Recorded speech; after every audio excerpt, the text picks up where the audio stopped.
So, Abraham, what I'm looking for is more direction. Get on the high flying disc. Okay. And then? Okay, so is it really an interpersonal decision? If you are on the high flying disc and you want to be more like, say, Dr. Dyer, who ultimately, I think I've had a lot of conversations with him, feels like to give away what you have is along the lines of nobility. It's a very noble type of... Well, maybe it is or isn't, but you see, this is the thing that we are really wanting to talk about, and you are too, is that we don't want to evaluate the rightness or the wrongness, the nobility or the whatever of actions or behaviors or possessions, because that's evaluating from the outside in. We want you to get on the inside and then do what you feel inspired to do, rather than trying to guide your life by what others have done.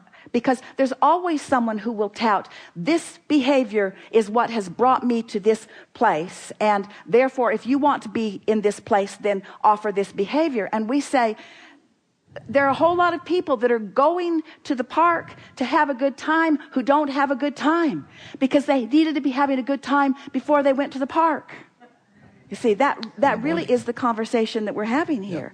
It's not about what you're doing. It's about how you feel when you're doing it. And none of you can evaluate the rightness or the wrongness of what anybody else is doing because you don't really know how they're feeling when they're doing it. Ooh, this is so good. So what most people are doing, they're running around and they're measuring manifestations. They're measuring behaviors. And they're saying, these are noble behaviors and these are less noble behaviors and these are ridiculously awful behaviors. And you make your laws and rules and you opinionate about people based upon their behaviors, and we say it's so much wasted effort because you don't know what disc they were on when they offered that, and therefore nothing that you know about what they did is of any value to you at all. And if you're on that high-flying disc and you rendezvous with them, then you will understand them. You'll understand what they are doing. Or if they're on a lower flying disc and you rendezvous with them there, then you will understand what they're doing. But we don't want you to try to guide your life at all by what anybody else is doing. And it's not an easy thing, because when you stand in these places of predominance, there are a lot of people looking at you, trying to pattern themselves after you. And every day, Esther says, the only thing I want them to know about me is that I'm having fun. I want to express my happy beingness, my aligned beingness. Everything else is irrelevant. Because, you'll like this. So all through life, all of you, each of you, have been living and sifting and discerning and tossing things into your vortex. You've been carving out your personal preferences. Now, we acknowledge that it's hard to carve out those personal preferences without some influence of others, but nevertheless, you've carved out personal preferences. So when you get on your high-flying disc, your personal preferences are going to flow right into your experience. When somebody else gets on their high-flying disc, the contents of their vortex is going to flow right into their experience. So everybody gets what they put into their vortex, and there are different things in different people's vortices. Some just want to be in nature all the time, and some want to build empires. You are so diverse in your intentions even coming in, you see. And so the comparative experience of what I'm manifesting versus what you're manifesting, and the rightness or the wrongness of those manifestations, is such a wild goose chase. And I understand that. Yeah? I guess what I'm trying to look for is some commonalities. Like one of the takeoffs you guys did in the early days was a Q&A with Jerry and Abraham, and Jerry went through this thing where a lot of his friends lost all of their money, and this really served me in 07, 08. And he said, but right away he turned around and all of a sudden they'd have a new boat or a new house or something like this. They gained it right back like that. And he was wondering, but see, what you're about to say is a commonality among people, because if you see that type of an activity happening, you can kind of point to it and say, this is why. But you see, that's what I'm looking for. But the commonality that we pointed to in that instance was that as long as there was something more for them to lose, they held themselves in that guarded, defensive place. So that was the pipe that they had open, and so that was what kept being delivered to them. But once it was all gone, and there was nothing else to protect or guard, then they let go of that. They had a paradigm shift, a vibrational shift, and then their desire was more easily satisfied. And so what we are always wanting to get back to is the law of attraction basis. What we're always wanting to get back to is your vibrational basis. What we are always wanting to get back to is the relationship between you as you stand in your magnificent physical beingness and your inner being who stands in its magnificent non-physical beingness. That relationship is everything, and everything else is nothing by comparison. So for one person, their inner being, if they were aligning to it, may say make more millions, and for another person it may say serve the homeless by going to a shelter and helping them individually. And how if they were both aligned on the high-flying disc. There are many paths to the same thing. You see, there are many different paths, but we will say this emphatically: there is no joyous light at the end of the tunnel if going through the tunnel wasn't fun. In other words,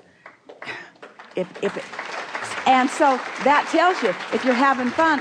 But you see, we don't want it to be about what's at the end. We want it to be about how you're feeling now. We want to say to you, and we want you to feel it and know it and own it and be it, that if you're feeling as good as you say you're feeling, and we are not doubting it at all, then you're on the path and you've got it all figured out. But can you feel how you stumble on that path every time you try to compare your path to anyone else's? Tried to head it off a little, but we weren't successful. I get it. I get it. I just always trying to stay open to different teachers, and I think that they have these premises that they feel are very valuable that they want to impart on you, and some of these are theories and kind of ways to live your life and all of this. And what you're saying is really don't listen to the teachers that have helped me so much and listen to my insight more. Well, we're saying those teachers have all led you to your understanding of this insight, but now you've got the insight that trumps everything. That's true. In the early days, people were giving books to Jerry and Esther all of the time, and we encouraged Esther not to read anything because we didn't want her to be concerned about where she was getting what she was getting. We wanted her to know that the impulses were coming from us. And so, but Jerry found this one book, and it was written by a prominent author of the time, and it had a spread of several points to live by. So he sat with us one day and he said, Abraham, I'm going to read these points to you, and I would just like your commentary on them. So we listened to the points, and then we said, someone who believes that cannot possibly believe that. And if you believe that, then that's invalid. And if you believe, and it was just a bunch of stuff that they'd cobbled together that sounded good to the ears of people that were vibrationally without integrity. Because if you believe that, then your vibration is such that that would not even come to you. It could not even occur to you. So that's really what we're talking about with all of you. And you've managed in different ways to get to these places of where your point of attraction is what you want it to be. We just want you to always know that there is always another reaching. In the very simplest of stories, we used to say that, so you live in a house and it doesn't please you. It's not green and beautiful out there like you want it to be or whatever. And so you set your intentions based upon the contrast that you're living for another place. And then you move into your new house only to discover that it has no kitchen. It's really green out there, but it has no kitchen. So now you're living in a place that's really green, and now you want a kitchen. And so you begin fantasizing, and now you find yourself in a new house, and it's really beautiful and green out there, and it has a magnificent kitchen. But there are not enough closets in this house. And so it's kind of like that, where it is through life that you keep redefining, you keep recreating who you are through the wonderful contrast that surrounds you. But there is something that happens, I think, that sort of just clicks into place with you. When you finally get it, when you finally accept that you are the creator of your reality and that the universe is responding to your vibration and that you do have the ability to guide your vibration deliberately. And then you put it together that the way you feel is the way you know what you're doing. And then on top of all of that, the way you feel be's the most important thing to you. Nothing matters more than feeling good, you see. For Esther, she had to have some time of feeling so bad that she couldn't even stand to be in her body, before the idea of feeling good took its proper place in her vibrational universe. In other words, you just have to want to feel good enough to find a reason to feel good. And when you discover that there are not enough circumstances that can change, that you can't count on other people to do the things that you need them to do in order for you to feel good, that your happiness is dependent upon no one else, upon nothing that anyone else does, it's only dependent upon your alignment with who you are and your conscious willingness to keep reaching to a new place and then aligning again.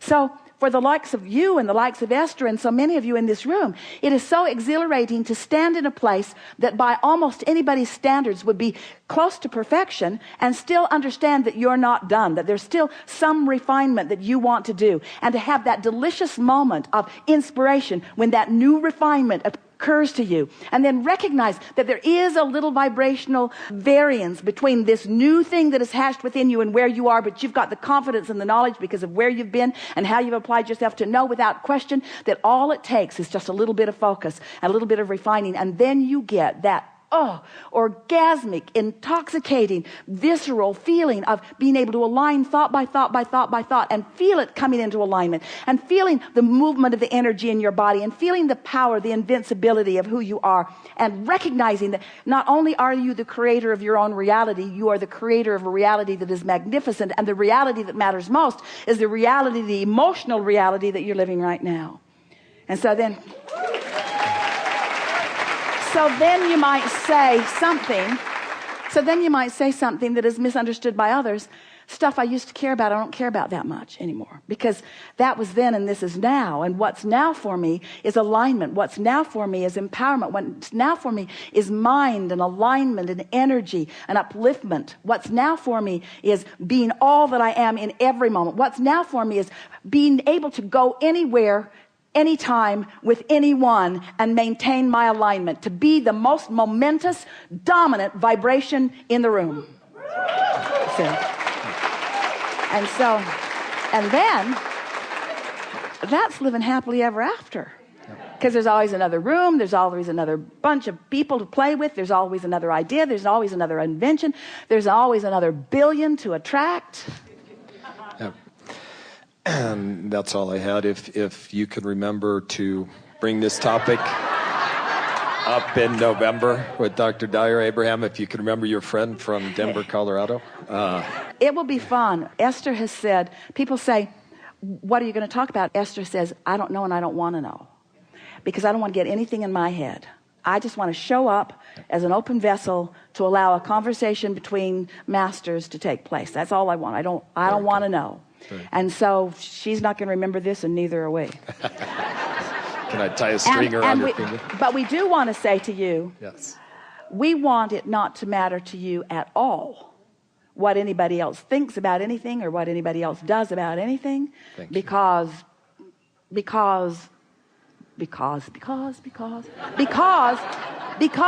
you cannot really relate to any other than who you are. And we think that in some way that you are like almost everybody else, Esther does it too, still seeking a tiny bit of rightness and wrongness validation. Yes. And you got to give that up. Yeah. And when you do, then it's all good. Nice. Yeah. Thank you so much.